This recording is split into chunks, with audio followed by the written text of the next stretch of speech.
देहरादून जो अपनी खूबसूरती के लिए जाना जाता है, साथ ही साथ इसका बहुत बड़ा एक धार्मिक महत्व भी है। देहरादून जो शहर है वो मुख्यतः 4 सिद्धों से रक्षित है, यानी कि 4 सिद्ध इसकी रक्षा करते हैं। पहला लक्ष्मण सिद्ध, दूसरा मांडू सिद्ध, तीसरा कालू सिद्ध, चौथा मानक सिद्ध है। ये चारों सिद्ध देहरादून से 15 से 20 किलोमीटर की अंतराल पर हैं और चारों के चारों का बहुत बड़ा धार्मिक महत्व है। विशेष बात जो है, यहाँ चारों सिद्धों पर जो प्रमुख जो प्रसाद है वह केवल गुड़ और चने का चढ़ता है। ये चारों सिद्ध, ऐसा कहा जाता है कि भगवान श्री दत्तात्रेय जी के 84 शिष्यों ने ये चारों सिद्धों की स्थापना करी थी और उसमें से जो लक्ष्मण सिद्ध है, इसके बारे में आज बात करने जा रहे हैं। ये दिव्य स्थान का आपको भ्रमण और दर्शन दोनों कराते हैं। यह प्रवेश द्वार है लक्ष्मण सिद्ध मंदिर का और यहाँ से बहुत सुंदर ये जो आपको दृश्य दिखाई दे रहा है, चारों तरफ वन, और वहां से होते हुए ये हम पहुंच चुके हैं लक्ष्मण सिद्ध मंदिर परिसर पर।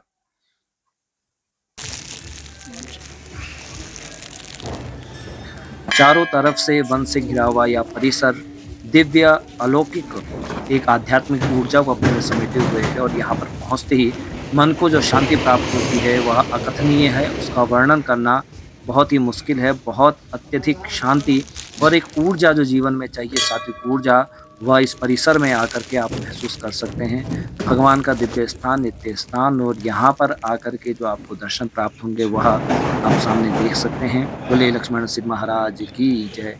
और यहीं परिसर पर यह दिव्य शिवलिंग भी स्थापित है। भगवान शिव जी का अर्चन और पूजन करके जलाभिषेक करने के पश्चात हमने उस दिव्य धुनी का भी दर्शन किया, जिसकी धुनी का प्रसाद यानी कि राख जो हमें प्राप्त होती है, विभूति प्राप्त होती है, वह इस धुने से प्राप्त होती है और जो नित्य निरंतर प्रज्वलित रहता है। और यहाँ पर हवन इत्यादि, पूजन इत्यादि भी होता है, जिसकी विभूति प्रसाद को प्रसाद रूप में भक्तगणों को वितरित किया जाता है।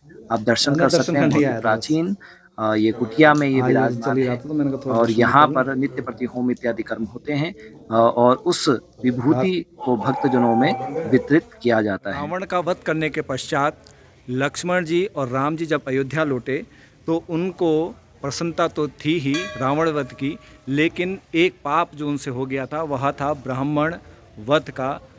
उसके प्रायश्चित के लिए लक्ष्मण जी उत्तराखंड की पवित्र भूमि में और इस देहरादून की नगरी पर आए और जहाँ पर उन्होंने तपस्या करी ब्रह्म हत्या से मुक्त होने के लिए, उस स्थान को लक्ष्मण सिद्ध के नाम से जाना जाता है।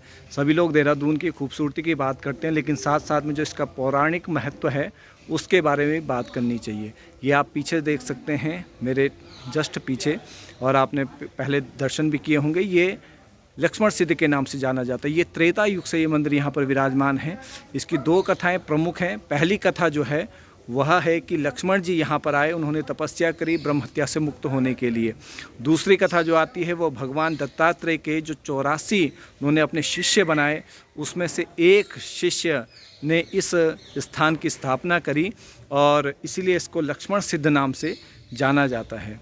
आप देख सकते हैं मेरे पीछे बहुत ही रम्य और बहुत ही आध्यात्मिक ऊर्जा से परिपूर्ण ये पूरा क्षेत्र है। देख सकते हैं चारों ओर और केवल वन है और ये सांप घिरा हुआ ये भगवान श्री लक्ष्मण सिद्ध जी का मंदिर।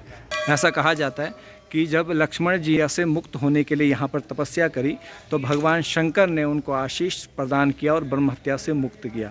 ऐसा दिव्य स्थान है। देहरादून में केवल घूमने फिरने जो लोग आते हैं, मसूरी कैंपटी फॉल, साथ ही साथ में जो यहाँ के 4 सिद्ध हैं उनके दर्शन भी उन्हें अवश्य करने चाहिए। और आज मेरा जन्म दिवस था तो भगवान की कृपा से लक्ष्मण सिद्ध में आने का मुझे सौभाग्य प्राप्त हुआ और इसीलिए मैंने ये छोटा सा व्लॉग आपके लिए बनाया है। आशा है ये लक्ष्मण सिद्ध से जुड़ी हुई जानकारी आपको अच्छी लगी होगी और ऐसी जानकारियों के लिए हमें फॉलो करें। धन्यवाद।